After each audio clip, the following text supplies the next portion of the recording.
My name is Elena Harper, 34, and last night, I realized silence doesn't protect you. It erases you. I was sitting in the same armchair where my dad used to read the paper every Sunday. The room still smelled like pot roast and passive aggression. Across from me, Savannah stood with her arms crossed, mascara smudged, voice sugar-coated with venom. "You're really not going to say anything, Elena?" she asked, loud enough for Janice to chime in with her usual backhanded concern. In that moment, staring at the family portrait where I was half hidden behind a curtain, I understood something. The real theft wasn't just my curriculum, it was years of being edited out of my own life, and what they didn't know was that in a shoebox upstairs sat the one document that could unravel everything they'd built on my work.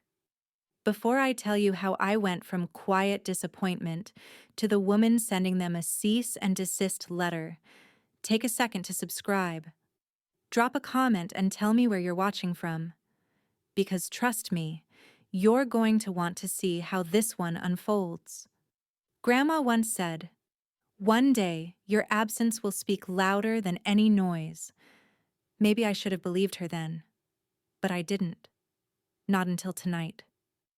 The room was still thick with the scent of leftover pot roast and something unspoken, bitter, stale, and impossible to clean.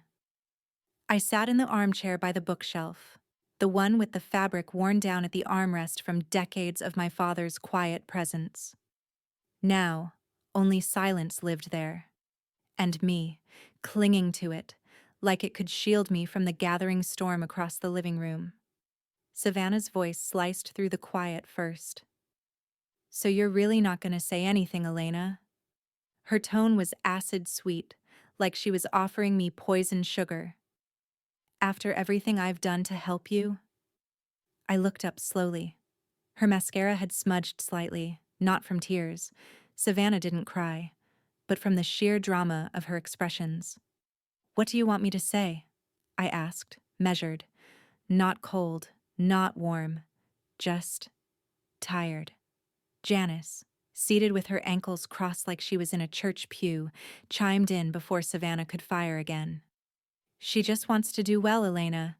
You're always so guarded, so—" Her lips pressed together like she was choosing the most polite insult. "Oppositional."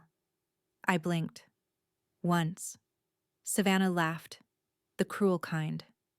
"Oppositional? She gave me a whole USB with her curriculum on it, and now she's mad I actually used it?" "It wasn't finished," I said quietly. "It was a gift. For your feedback. Not to help me build something," Savannah snapped. "You think you're the only one who cares about kids learning about our roots?"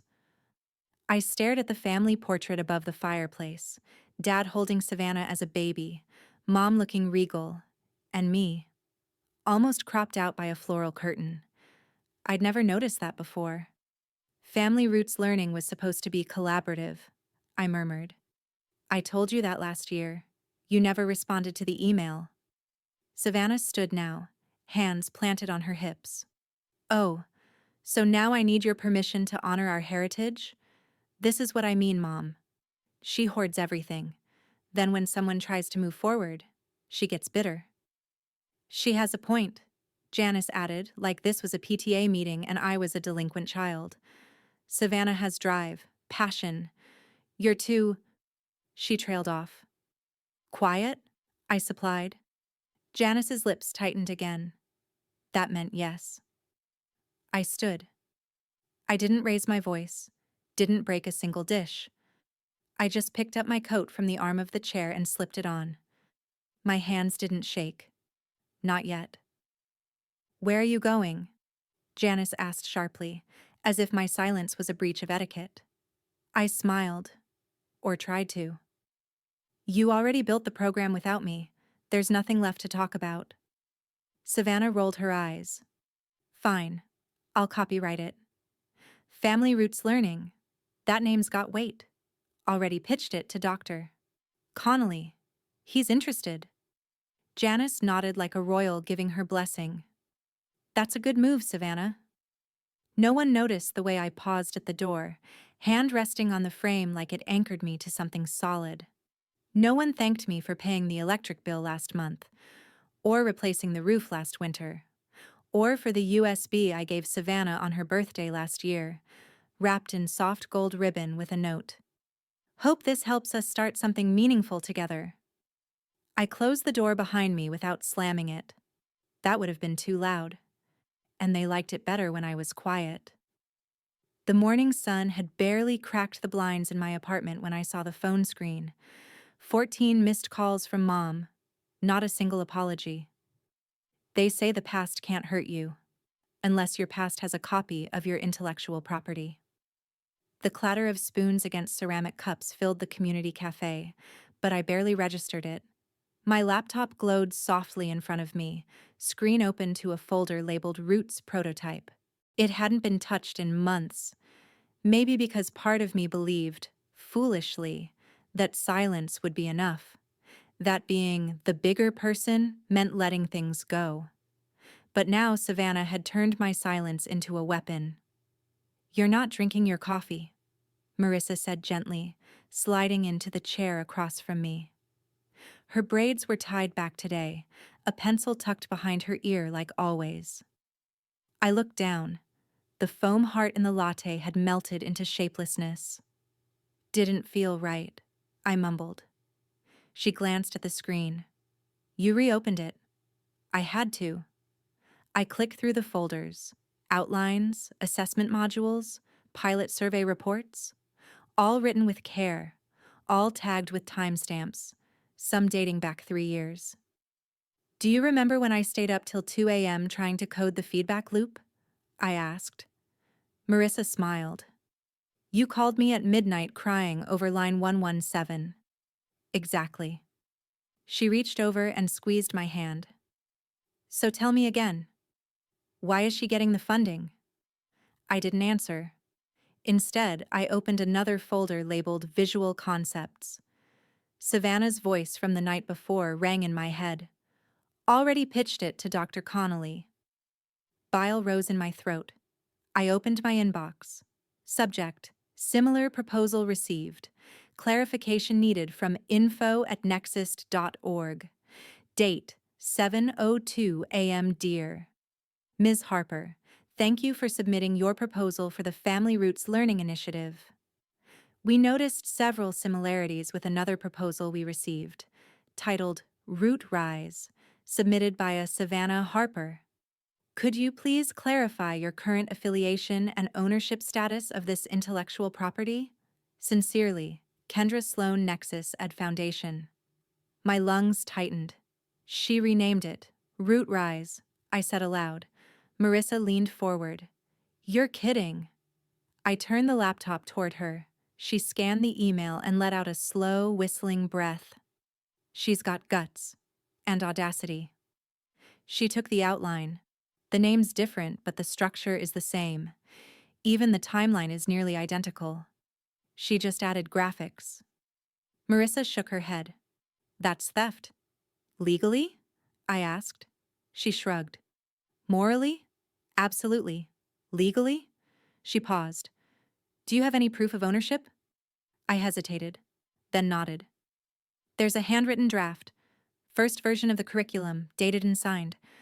Grandma witnessed it. I used to keep it in a shoebox under my bed, but it's still at your mom's," she finished. I nodded again. "And I'm pretty sure they moved the guest room last year. God knows where they put my things." "You think Savannah knows that's your only physical proof?" She never cared about the paperwork side of things. She thought everything was digital. Marissa leaned back in her chair, exhaling sharply. "You need that copy. Fast. Before she tries to get the copyright herself." "I emailed Nexus Ed already," I said. "Told them I'd submit documentation within 48 hours. "Good. But Elena," her voice softened, "this could get ugly. Especially if she's already networking with donors and institutions." "I know." A silence stretched between us. The cafe buzzed around us. Orders called out. Chairs dragged. Spoons clinked, but my world felt frozen. Then, quietly, I asked, "If I sue her, will I stand?" Marissa didn't blink. Not alone, but not no. In families like mine, loyalty isn't expected, it's extracted, then weaponized. The rain tapped lightly on the windows of my apartment, a metronome to my isolation. I sat cross-legged on the worn couch, the glow of my phone screen the only light in the room.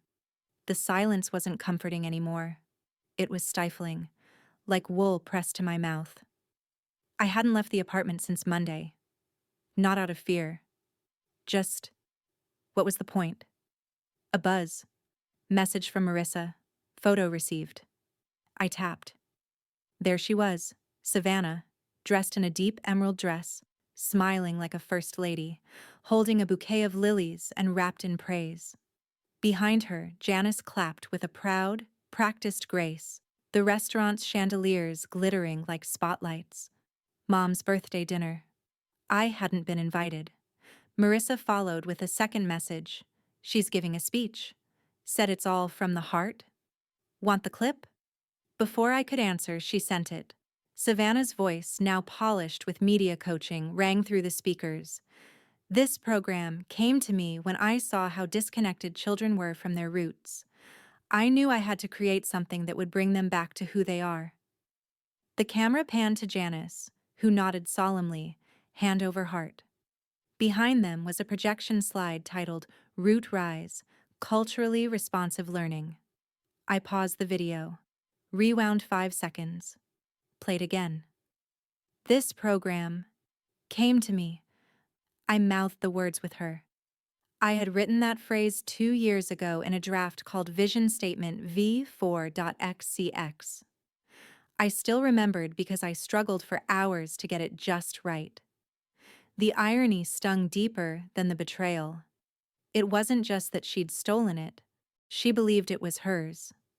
I leaned back, let my head hit the wall, and closed my eyes. In my memory, I saw myself backstage 3 summers ago. Savannah was being honored by the city's youth council for her mentorship. I had been there, not in the photos, but behind the scenes, holding the clipboard, fixing her mic, adjusting the soundboard she didn't know how to use. I even fed her lines from the cue cards. Not once did she say thank you. A new message from Marissa appeared. "Elena, this is out of hand." I didn't respond right away. Instead, I opened Savannah's website. Homepage, Root Rise, Learning from Where We Come From. I scrolled. Our mission: to foster cultural pride and cognitive development in underserved communities through immersive, integrative learning experiences. I blinked. My hand trembled. That wasn't just familiar. It was mine. Nearly word for word from the introduction to the original culturally integrated curriculum I'd authored during grad school. Even the line breaks were identical. I whispered aloud. She didn't even bother to change the formatting. I clicked the footer link. Copyright 2024 Savannah Harper. My breath caught. A sharp knock of fury rose in my chest, but then deflated into a strange, brittle calm. Like watching your favorite mug fall in slow motion and realizing there's no point diving for it. Another message. Marissa, have you thought about suing, or do you need more people? I stared at the text for a long time. It wasn't just about a program anymore. It was about being erased, again and again, until even I started to wonder if I'd ever existed in the first place. They erased me from the credits, but forgot I kept the receipts.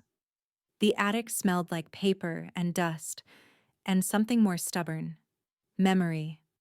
I hadn't stepped foot into Grandma's office since the funeral. No one really had. Janice had shut the door and declared, "Let her space be," as though legacy could be preserved by sealing it behind a wooden frame. But silence had already proven useless. Now I needed noise. Legal, tangible, provable noise. The wooden stairs creaked under my weight. each one like a question I should have asked earlier. At the top, I hesitated. The door was half open, the old brass knob cold against my palm. I pushed gently. The light from the single round window pooled across stacks of yellowing books, notebooks with cloth spines, and folders leaning like tired soldiers. Dust motes danced in the sunlight. And right in the center of the room, Grandma's roll-top desk. I made my way over, not daring to sit in her chair. I slid the cover up, and the scent hit me like a whisper. Ink, cedar, and peppermint oil. The first drawer was filled with pens, old receipts, rubber bands turned brittle with time. The second, manuscripts. I paused. Beneath a red folder titled Roots and Branches, Draft. There it was. Family Roots Learning. Phase 1 Curriculum. My name, in cursive. And beneath it, a second signature. Hester M. Harper. Witness. I swallowed. My throat was dry. Carefully, I lifted it out and checked the footer on the page. The date, July 12th, 2021. Savannah's birthday had been 8 months later. They always said I was paranoid, that I kept too many drafts, too many backups. But this was why. I opened the red folder. Inside were sketches for the module layouts, community questionnaires, even a printed grant pitch that never got sent. I remembered showing it to Grandma one night while she sipped chamomile tea, her hand warm and steady on mine as I read it aloud. Then I saw it, tucked in the back corner of the drawer. A small, pale blue envelope.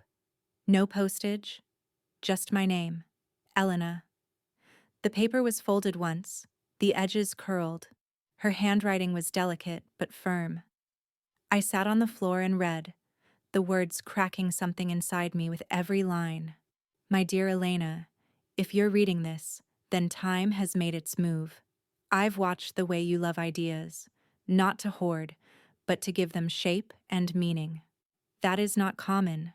The world will praise loud voices, but it is the ones who listen that change it. This project, this calling, belongs to you. Not because you started it, but because you understand it. You are the only one who sees its soul. Protect it, even if it costs you comfort. You were not made to vanish. Let them know that. Grandma tears blurred the ink for a second. I folded the letter back with shaking fingers, then slipped it into the inside pocket of my coat. At the bottom of the drawer, a worn USB drive.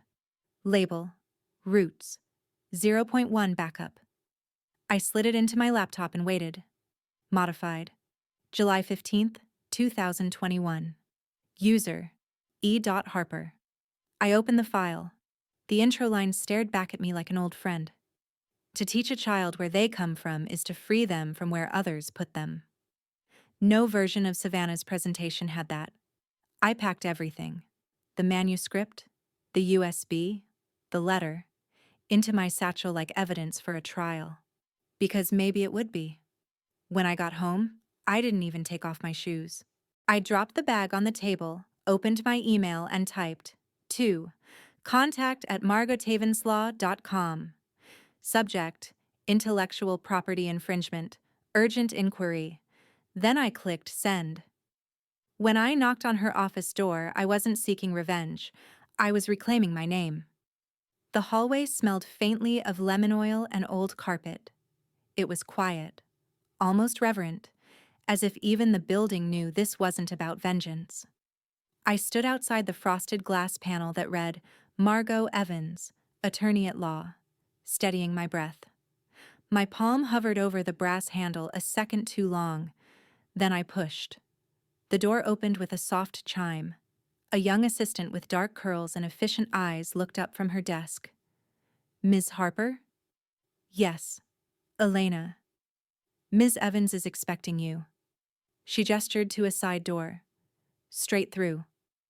I stepped in. The room was neat but lived in. Stacks of annotated case files lined the windowsill. Law journals lay open on the coffee table, and the scent of mint tea lingered faintly in the air. Behind a large oak desk, Margot Evans stood and offered a hand. "Elena Harper," she said warmly.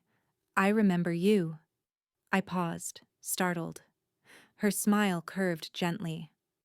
"Your grandmother tutored me in 8th grade," she continued. "I was failing algebra. She made me sit through entire Saturdays of graphing equations before giving me a single cookie." I smiled for the first time in days. "Sounds like her?" Margot nodded toward the leather chairs across from her. "Please, sit." I placed the satchel on the table between us and began to lay out the contents. The curriculum draft, the handwritten mission statement, the dated USB, and finally, the letter.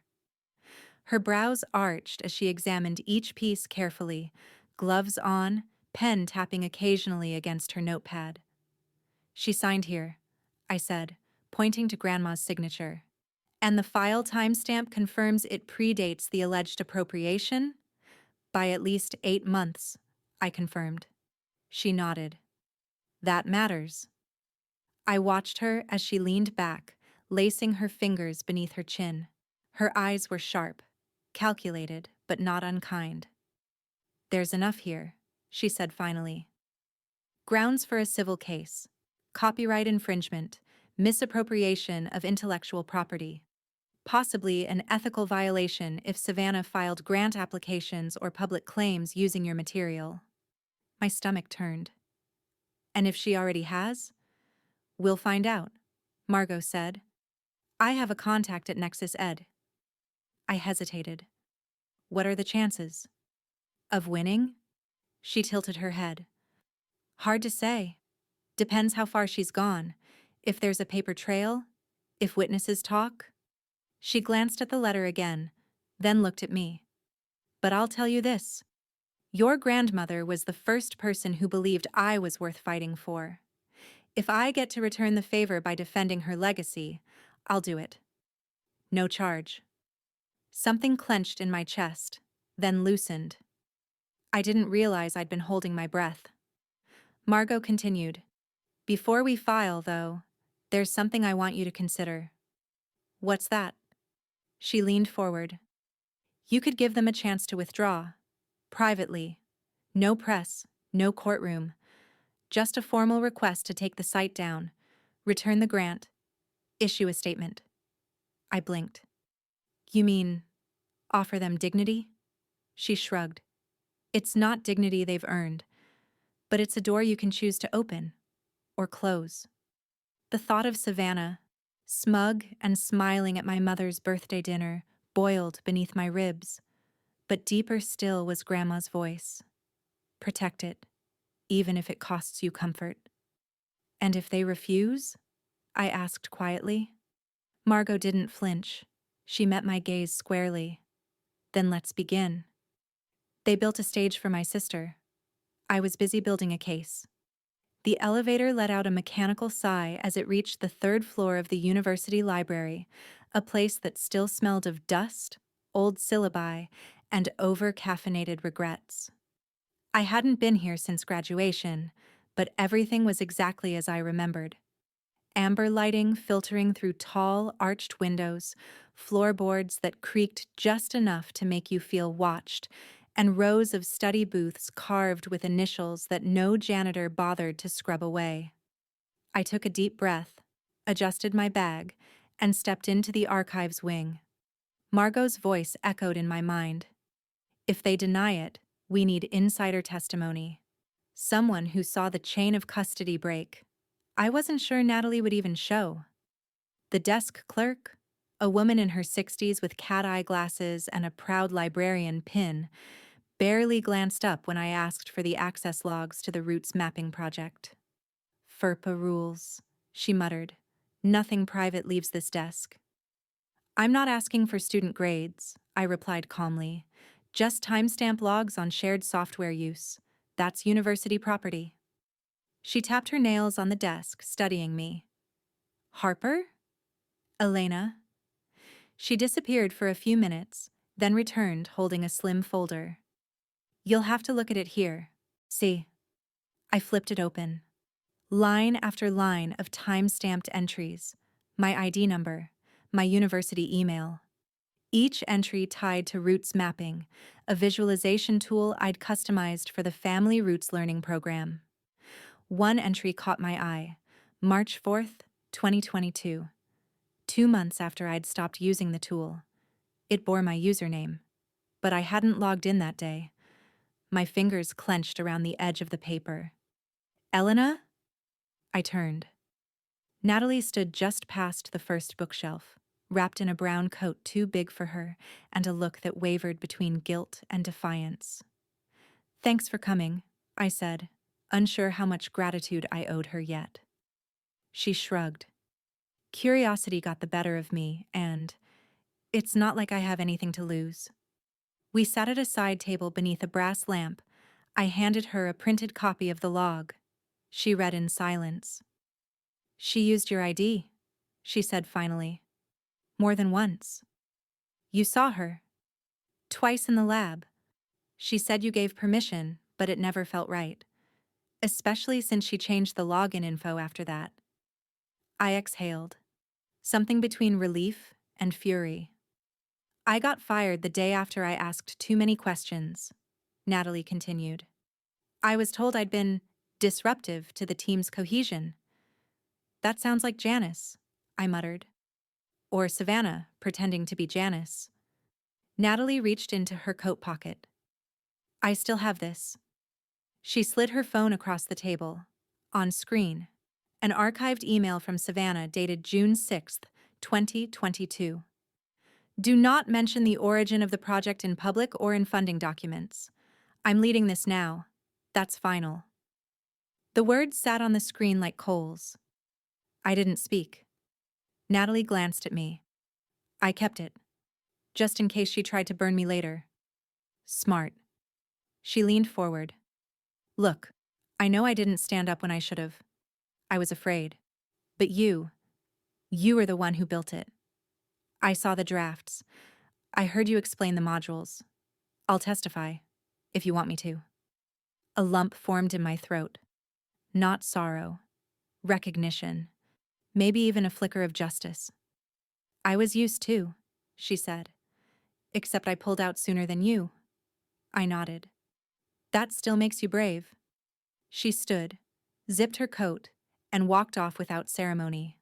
I stayed behind, scanning the email into a secure folder on my laptop. Then I pulled out my phone and typed quickly. To Margot Evans. Text. "I have a witness." And an email. I didn't wait for a reply. I already knew what it would be. I didn't start the fire, but I brought the match to the gasoline they spilled. Tuesday morning broke with the sound of notification pings, soft, deliberate, like a war drum played with velvet gloves. I sat in my kitchen, laptop open, Margot's draft email on screen. The subject line was as dry as bone, unauthorized use of intellectual property. But the body, it cut like a scalpel. "To whom it may concern, it has come to our attention that the program currently known as Heritage Empowered includes significant portions of content identical in structure, pedagogy, and language to a prior unpublished curriculum titled Family Roots Learning, originally authored by Ms. Elena Harper, with time-stamped documentation, physical manuscripts, and eyewitness accounts. This constitutes a potential violation of copyright law and ethical guidelines regarding grant application integrity." Margot had signed it as counsel. Then she sent it to me for review. I added one line, just beneath her signature. "P.S. I will not be silent again. Elena." We sent it at 8:03 a.m. By 9:14 a.m., Savannah's Facebook post, a polished image of her standing in front of a large conference banner. "Educators for Equity, 2024. With the caption, "Proud to introduce my personal passion project this Friday." Was gone. Deleted. Not hidden. Gone. I leaned back in my chair, heartbeat steady. For the first time in weeks, the silence that surrounded me didn't feel suffocating. It felt earned. The phone rang. "Mom." I didn't answer. It rang again. then again. I turned the phone face down and opened my email. There it was. From Savannah Harper. Subject: warning letter. Her message was short. More venom than vocabulary. So you're threatening legal action now? You think anyone cares about old manuscripts and your dusty little software? You gave it to me. You let me shine. Now you're trying to ruin me? No greeting. No apology. Just guilt rewrapped in accusation, like she'd always done. I clicked forward, entered Margot's address. No message in the body. Just changed the subject line. She took the bait. I didn't need revenge. I needed receipts, and I was filing them alphabetically. Savannah adjusted her blazer with the confidence of someone who had always walked into rooms already applauded. The green room of the Georgia Educators Conference buzzed with stylists, interns, coordinators balancing headsets and urgency. Her name was printed on the door in bold serif font. Keynote speaker, Savannah Harper. The projection screen outside displayed her title slide. Heritage Empowered, a Pathway to Cultural Literacy. She smiled at it, half listening as her assistant recited the event timeline. 10 minutes until showtime, 8 until the introduction. The room smelled faintly of lilies and overconfidence. Then the intern burst in.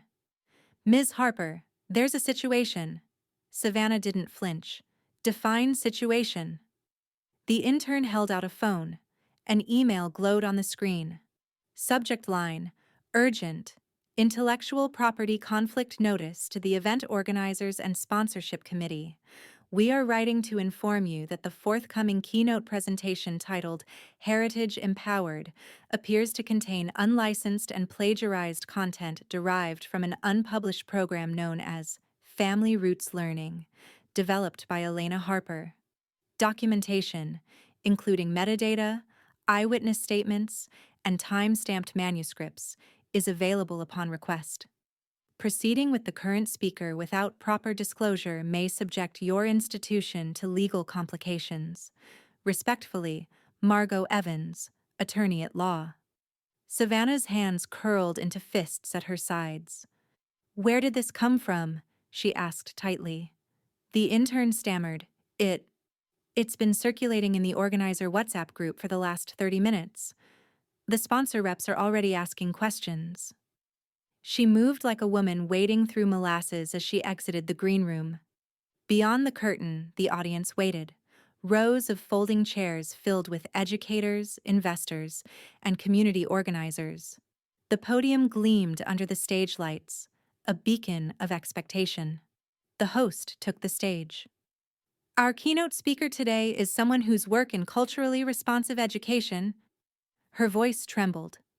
A projector screen blinked.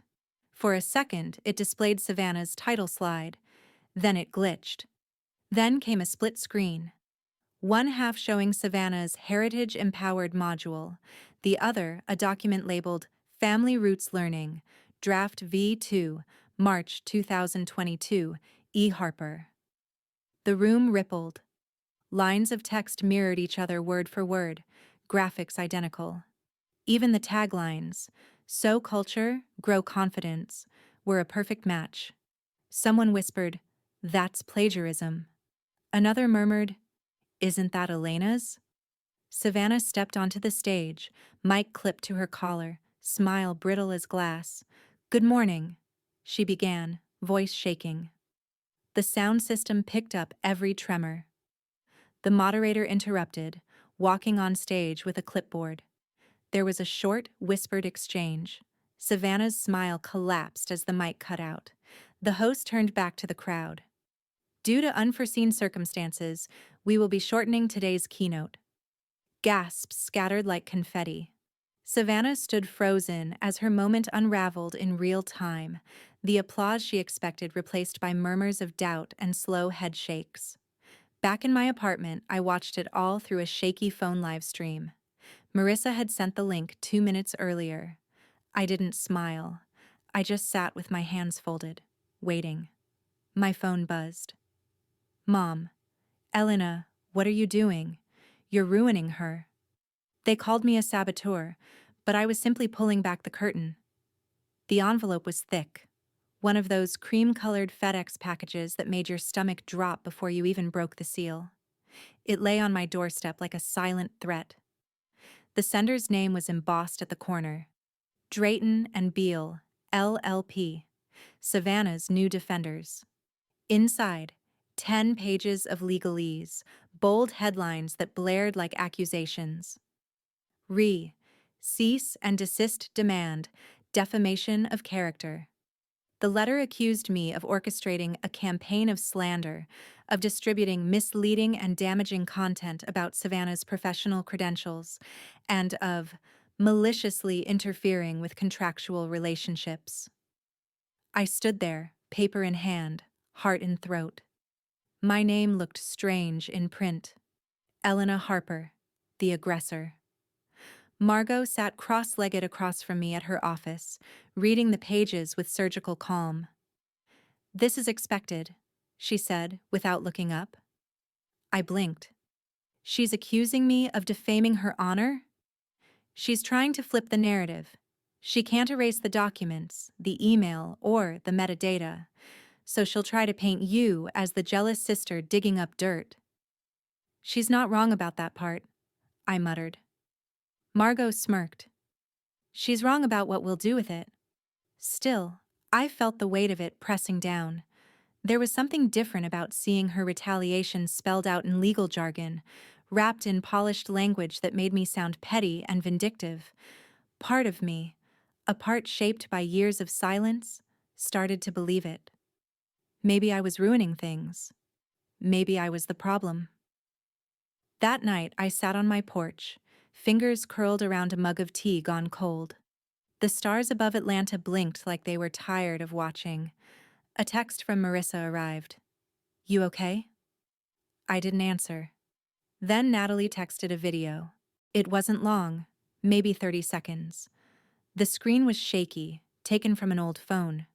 Savannah sat on a couch, legs crossed, a glass of white wine in hand. She laughed, hair flipping over her shoulder, and said, "My sister didn't do anything. I just took back what was mine. I deserve the spotlight. She's never wanted it anyway." The timestamp read, March 8th, 2023. My hands trembled. Not with fear, with clarity. This wasn't about defamation. It was about truth. Spoken when Savannah thought no one would remember, no one would record, no one would fight back. I forwarded the video to Margot. She replied instantly, "This changes everything." The tape didn't lie, but it made everyone else start to. Margot's office was unusually quiet that afternoon, more sanctuary than strategy room. Sunlight sifted through the blinds, pooling in soft streaks across the oak table where the documents lay. Jazz played low from a speaker in the corner, a saxophone weaving between silences like a breath we hadn't realized we'd been holding. Natalie sat upright, hands folded, eyes clear. "I'll sign it," she said. The legal assistant passed her the affidavit. 2 pages. Simple, precise. It described Savannah's use of my password, her denial of Elena's authorship, and the quote caught on video, the one she never thought would surface. Natalie signed her name. No hesitation. "I was part of it. That matters," she said, then glanced at me. "But I'm not hiding anymore." I nodded, heart too full for words.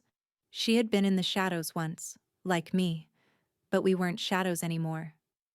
Margot turned her laptop toward us, pulling up the digital timeline she'd crafted. On the left, dated drafts of the Family Roots Learning curriculum, handwritten notes from me and Grandma, screenshots of file metadata, USB timestamps, the email from Savannah telling Natalie to stay quiet. And now, the video. On the right, Savannah's application to the Nexus Ed Foundation, her public statements, the speech at the birthday party, the deleted post. It was like watching a puzzle lock into place. "All right," Margot said. "We've got our line of proof. Authorship, timeline, witness." She opened her email client. I handed her the last thing I'd written. The subject line read, "Final option, withdrawal without repercussions." The body was simple. "Savannah, you have until Friday 5 p.m. to retract public claims and return all funding acquired under the title Heritage Empowered. If you choose silence, we proceed with formal litigation. This is your last off-ramp. Elena Harper." Margot nodded once, hit send. Then she turned to me. "Now we wait. 48 hours." But we both knew what was coming. There was no reply by Friday morning. By noon, the complaint was filed with the Georgia State Intellectual Property Court. By 1 p.m., Margot held a quiet press briefing outside her office. Just 2 journalists, 1 camera, 1 statement. "This case is about authorship, about credit, about truth." No names were slandered, no anger was voiced. But the video leaked within the hour, and the internet, as it always does, started whispering. I stared at my phone. Notifications pulsed like a heartbeat. Then it rang. I hesitated. "Mom." I picked up. Her voice trembled. "Elena, your mother needs to see you." For the first time in years, they had to listen. I wasn't asking anymore.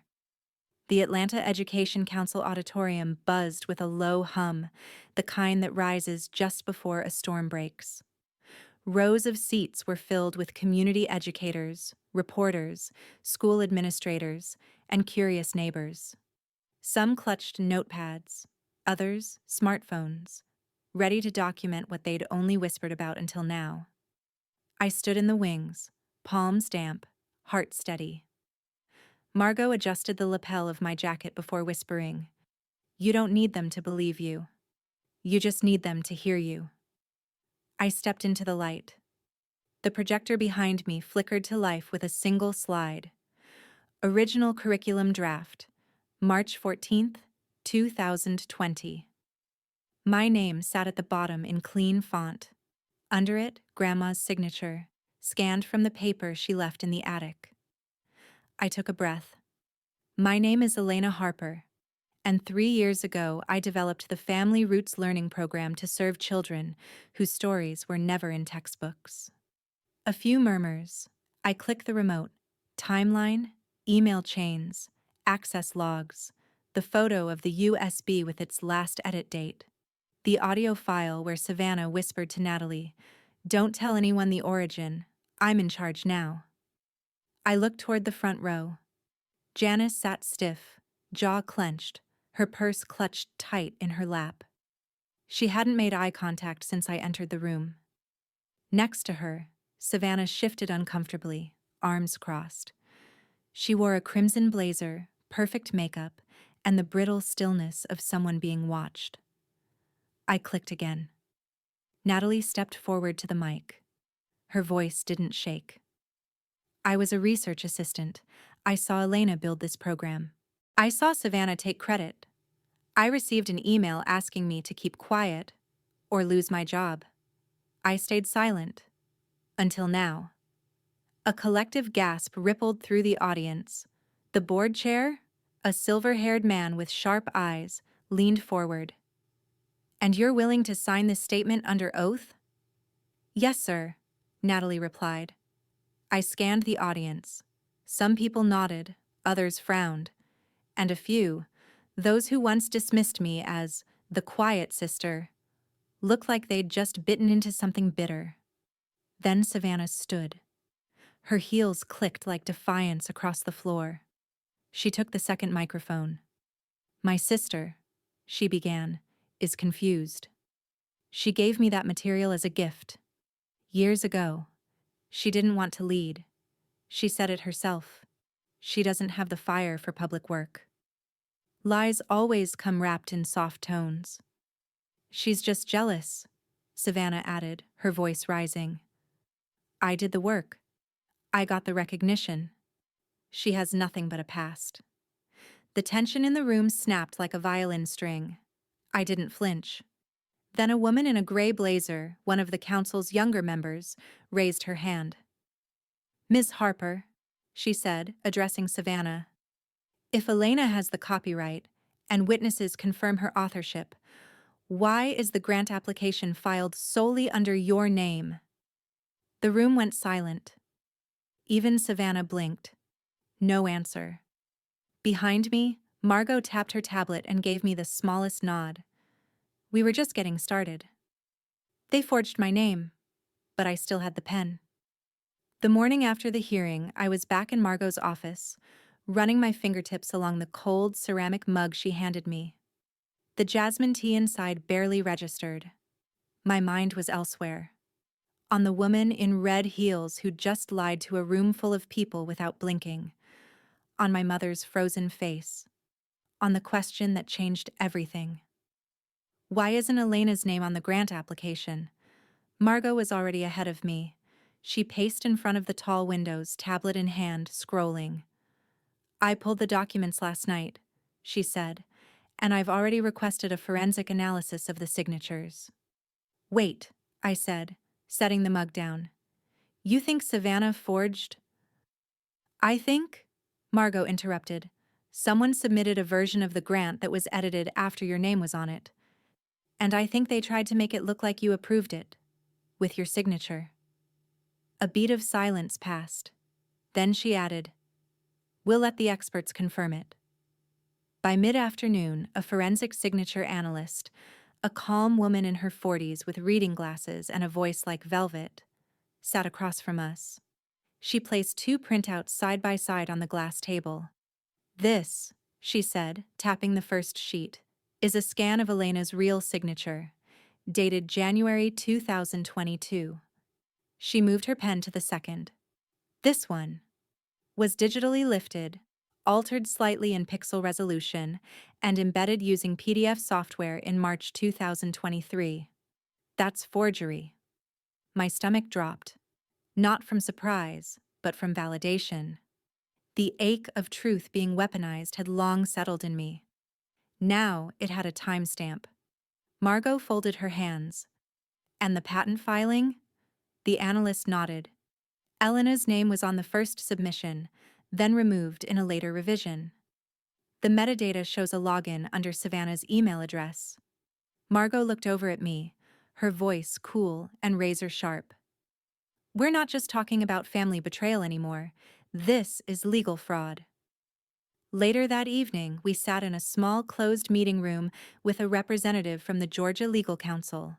He was a wiry man with salt and pepper hair and a lined face that spoke of too many nights parsing through evidence. As Margot laid out the findings, printed reports, timestamps, signature overlays, he scribbled notes with a slow but deliberate hand. When she finished, he looked up. If this holds under formal review, he said, the grant process is nullified. The funding will be suspended immediately pending investigation. I didn't smile. I just breathed. And Savannah Harper? Margot asked. He didn't hesitate.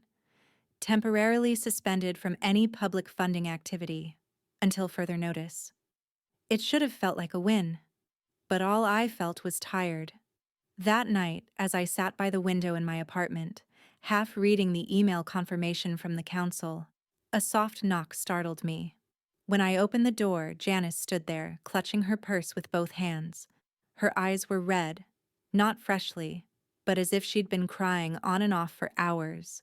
There was no Savannah behind her, no rehearsed defense. I shouldn't have come this late, she said softly. I stepped aside without speaking. She sat down slowly, smoothing her skirt, and stared at the floor for a long time before speaking. Her voice was barely audible. I didn't know, she said. Then she corrected herself. Or maybe, I didn't want to know. My throat tightened. I wanted to believe the best of her. Janice continued, her voice cracking. And you never made noise, Elena. You just did your work. And I let that make you invisible. I didn't interrupt. I let the silence fill the room between us. The same silence I'd grown up inside of. Now finally speaking. She looked up at me, eyes glistening. I'm sorry. she whispered. Not just for this. For all the years I didn't see you. I couldn't say I forgave her. But I could say, thank you for saying it. And somehow, that was the first step forward. She built her career on lies. Now the cracks were loud enough for everyone to hear. I watched the screen in silence as Savannah's name scrolled across the bottom of the local news station. The anchor, a woman with perfect hair and a calm, practiced voice, recited the latest development like reading a grocery list. The Georgia Education Board confirmed today that the grant to Ms. Savannah Harper's nonprofit is officially suspended, pending further investigation into claims of forgery, plagiarism, and intellectual property violation. Beside the anchor, a split screen showed footage of the conference stage, Savannah mid-sentence, frozen with wide eyes, the crowd beginning to murmur. Then another clip. Margot standing before microphones, concise and composed. Her statement from the day before had already gone viral. She didn't just take credit, Margot had said. She took authorship, trust, and public resources. That is not ambition. That is theft. Social media wasn't quieter. I scrolled through the trending hashtag, #WhoWroteRoots. Some were angry, some were mocking, but most were simply stunned. Outside Savannah's house, the press had camped out with cameras and umbrellas, waiting for a glimpse of her through the blinds. I could imagine her sitting on the other side, curtains drawn, phone buzzing, trying to silence a world that had turned too loud, too fast. Janice, for once, didn't come to the rescue. She hadn't issued a single statement, hadn't answered a call. She didn't correct the headlines or offer context to the press. She simply stayed quiet. And for Savannah, that silence must have sounded like betrayal. Marissa texted me a screenshot. The board of trustees from the education nonprofit where Savannah had once been keynote speaker had removed her name from their site. Then another. The university where she was set to give a guest lecture had issued a formal postponement. The collapse had begun. But I hadn't expected what came next. At 8:47 p.m., Savannah went live on Instagram. I watched from my laptop, surrounded by a silence that seemed to lean forward. She sat in a dim room, makeup streaked, voice raw. No filters, no lighting tricks.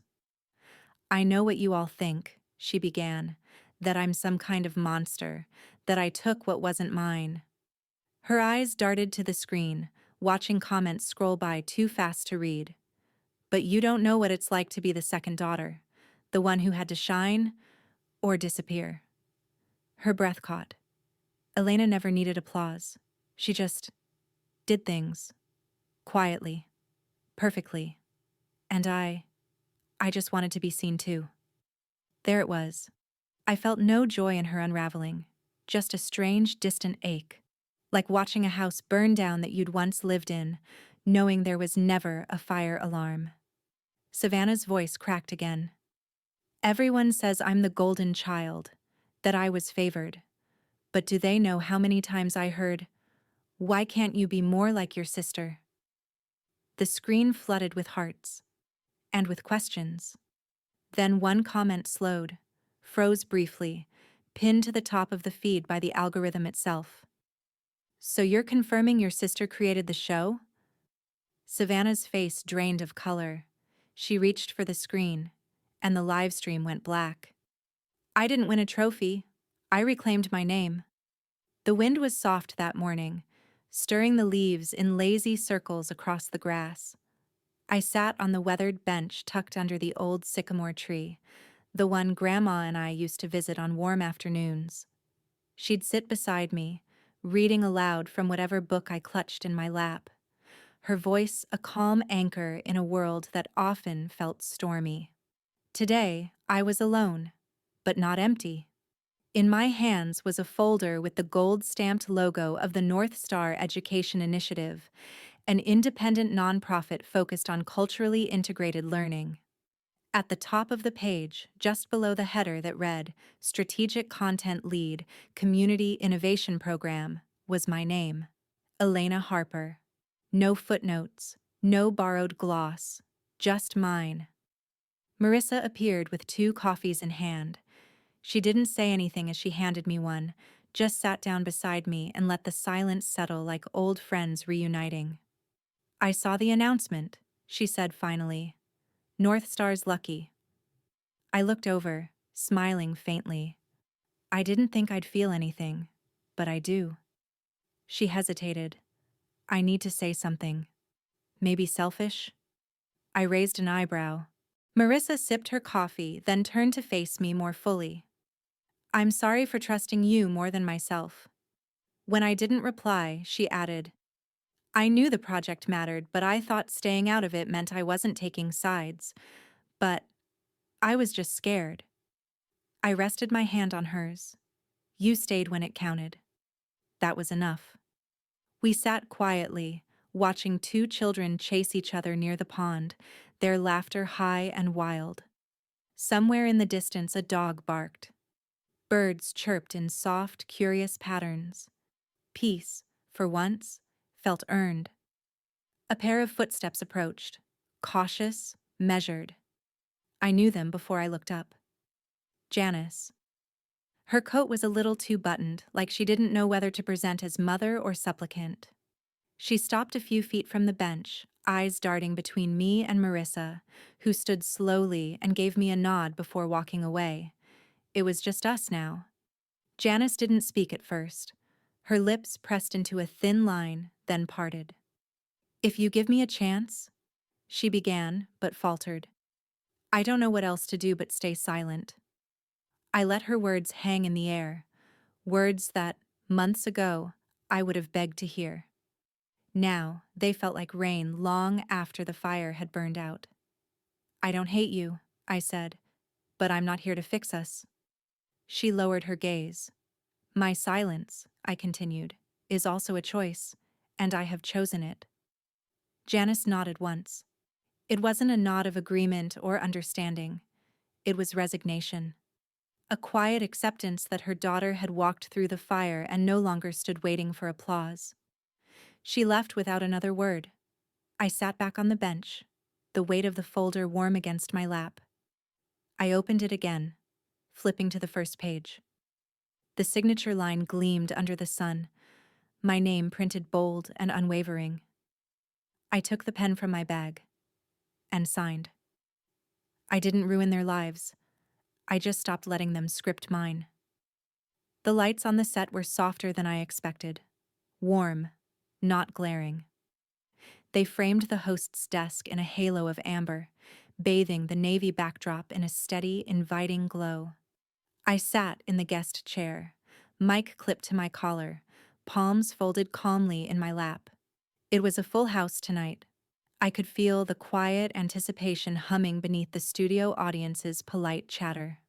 Somewhere in the 3rd row, I saw Margot, arms crossed in her usual attorney-like posture, and beside her, Marissa, smiling as if she'd written the whole script. The host leaned forward, voice familiar and steady. Elena Harper, he said with practiced gravitas, thank you for joining us. After everything, the legal battle, the education summit, the public fallout, you're now launching your own platform for underserved youth. Tell us, how does that feel? I took a breath. The kind that comes when you know the words you're about to say won't shatter you anymore. It feels like I stepped out of someone else's story and finally picked up the pen. I replied. Soft laughter and applause rippled through the room. I let it pass before continuing. For years, I believed staying quiet was noble. That loyalty meant being invisible, especially when the people you're loyal to demand your silence as proof of your love. The host nodded thoughtfully. But you broke that silence. Yes, I said. Because silence can protect peace, but it can also protect injustice. I glanced briefly toward Margot. Her jaw tightened just enough to show pride. Marissa had tears in her eyes she didn't bother to wipe. I grew up in a home where my ideas were borrowed without credit, where speaking up was treated like betrayal. But then, Someone reminded me. I paused, hearing the words echo from memory. That even though it's late, justice is still justice. That quote had belonged to Grandma, and now it belonged to this moment. The applause was louder this time, richer.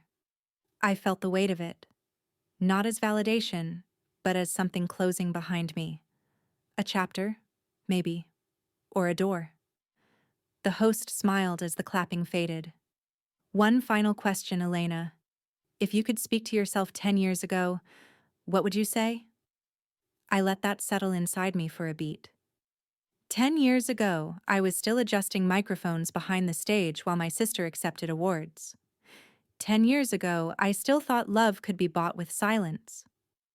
I'd say, I began, speak, even if they call it betrayal. The audience stood as one. It wasn't just the clapping, it was the kind of applause that rises from the gut, grateful, raw, and a little bit stunned. I stayed seated, not out of modesty, but because I didn't need to stand to be seen anymore. Later that night, back at my apartment, I dropped my heels at the door and unbuttoned the collar of the blazer they'd insisted I wear. The city buzzed outside, lights blinking across the window pane like blinking cursor lines, daring me to write something new. As I powered up my laptop, an email notification slid onto the screen. Subject: Mentorship Request. From Rivera Education Collective. Message: Ms. Harper, would you consider mentoring a young woman who reminds us a lot of you? She's building something special, and she doesn't want to do it alone. I leaned back, smiled. This wasn't the end. It was just the first chapter I got to write entirely on my own. They erased her name, but she reclaimed the narrative. The justice system didn't hand her a victory. She built it, brick by brick, with every document, witness, and scar. Like the final chord of a long-forgotten melody, justice may arrive late, but it resonates powerfully once it's heard. When injustice is met with unwavering courage, the verdict doesn't just restore dignity, it rewrites the future. No wall of lies can stand forever against the tide of truth.